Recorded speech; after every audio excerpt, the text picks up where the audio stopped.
impresiones sobre esta recorrida y la importancia de la visita del presidente también.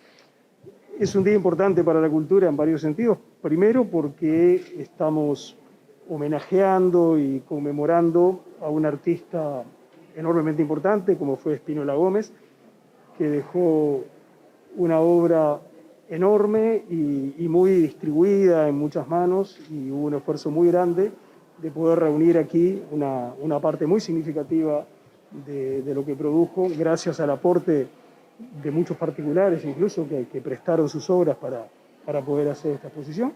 Además tenemos la suerte de que la exposición está a cargo de Óscar Larroca, que él mismo es un artista importante, pero además fue un discípulo de Spínola Gómez y un hombre que conoce en profundidad su obra, y eso hace que la presentación, el modo en que Óscar Larroca hace que entremos en contacto con la obra de Spínola Gómez sea especialmente expresiva, nos hable mucho.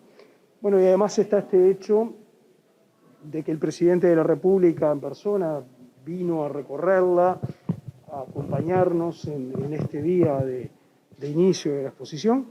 Desde el año 2003 que un presidente de la República no venía a este museo, y eso es un gesto que le dice cosas al mundo de la cultura y que le dice mucho a todos los que en este museo, en la Dirección Nacional de Cultura, del Ministerio de Educación y Cultura, están trabajando diariamente. Bueno, es también un acto de reconocimiento que da fuerzas para redoblar el trabajo y seguir haciendo mucho. ¿La cultura recibe los recursos que debería recibir? La cultura siempre puede recibir más recursos de lo que recibe, y la cultura siempre puede generar más recursos de lo que genera. Estamos en una situación mixta. Por un lado, la pandemia sin duda golpeó al sector cultural, la golpeó duramente, algunas áreas de la cultura más que otras. Por supuesto, todo lo que tiene que ver con espectáculos es lo que resultó más golpeado.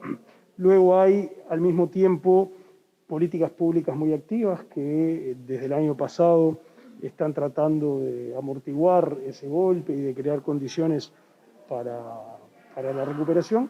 Y luego también hay oportunidades. Piensen, por ejemplo, que estamos en un momento récord de filmaciones en Uruguay, de producciones extranjeras que vienen a Uruguay a filmar. Eso no es casualidad, eso es consecuencia de decisiones que tomó este gobierno, que ya lleva destinados 12 millones de dólares en apoyo a ese sector, al sector de las filmaciones, de las producciones extranjeras.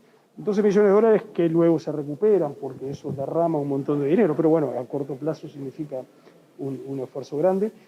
Entonces, como siempre en la vida, una mezcla de dificultades, apoyos y oportunidades. Ministro, se ha abierto un debate público entre la ANEP y el sindicato de maestros de la FUM con respecto al paro de mañana y sobre todo el tema de la atención a la alimentación escolar. Más allá que la ANEP pidió una guardia gremial, ¿tenía el gobierno o la ANEP algún recurso como para asegurar la alimentación?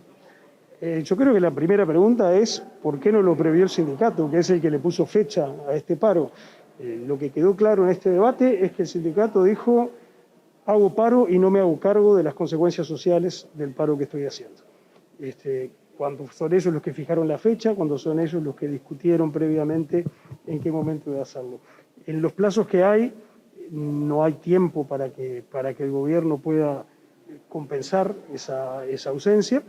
Y además está la pregunta de si es que efectivamente debe hacerlo el gobierno, que no es una pregunta para hoy, pero es un tema para reflexionar, si es el gobierno quien debe hacerlo o si los sindicatos deberían mostrar sensibilidad social no solo en sus palabras, sino en sus actos, y tener prevista esta clase de efectos cuando toman medidas cuyo derecho nadie discute.